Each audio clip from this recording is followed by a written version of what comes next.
आप सब खैरियत से होंगे। व्यूअर्स, हम अपनी अगली वीडियो के साथ हाजिर हैं। वीडियो देखने से पहले आप हमारे चैनल को लाइक कीजिए, सब्सक्राइब कीजिए और बेल आइकन के बटन को क्लिक करना मत भूलिएगा, ताकि हमारे आने वाली हर एक वीडियो आप तक पहुंच सके। आज का जो हमारा टॉपिक है वो साने पेशावर के हवाले से है। चलते हैं अपने टॉपिक की तरफ। आज भी दिल खून के आंसू रोता है, आज भी दिल खून के आंसू रोता है, जब भी दिसंबर आता है। माँ, अच्छी तरह तैयार करना, आज मेरा आखिरी दिन है। तुम्हें सताया, तुम्हें रुलाया, बहुत दुख दिए तुमको, माँ मुझे माफ़ करना, माँ मुझे माफ़ करना। आज मेरा आखिरी दिन है। जनाब सदर, मौजूद असद इकराम और मेरे अजीज साथियों, अस्सलाम वालेकुम। तारीख में दहशतगर्दी के बड़े बड़े वाक़यात गुजरे, लेकिन 16 दिसंबर 2014 जैसा दर्दनाक वाक़या ना किसी आँख ने पहले कभी देखा, ना किसी कान ने पहले कभी सुना। जनाबे वाला, ये वो दिन था जब दरिंदों ने 150 माओं की गोदें उजाड़ दी।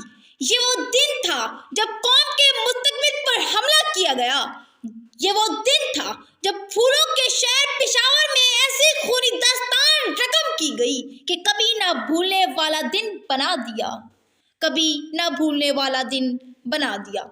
बच्चे स्कूल जाएं और वापस ना आए, बच्चे स्कूल जाएं और वापस ना आए, ऐसा दिसंबर या अल्लाह फिर कभी ना आए।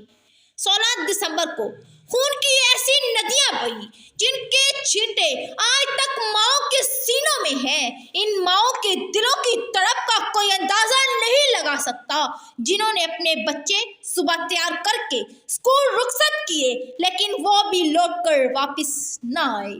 खून से सींच के पाला था जिसे वो बेटा, खून से सींच के पाला था जिसे वो बेटा, आज खुद अपने ही खून में नहा बैठा।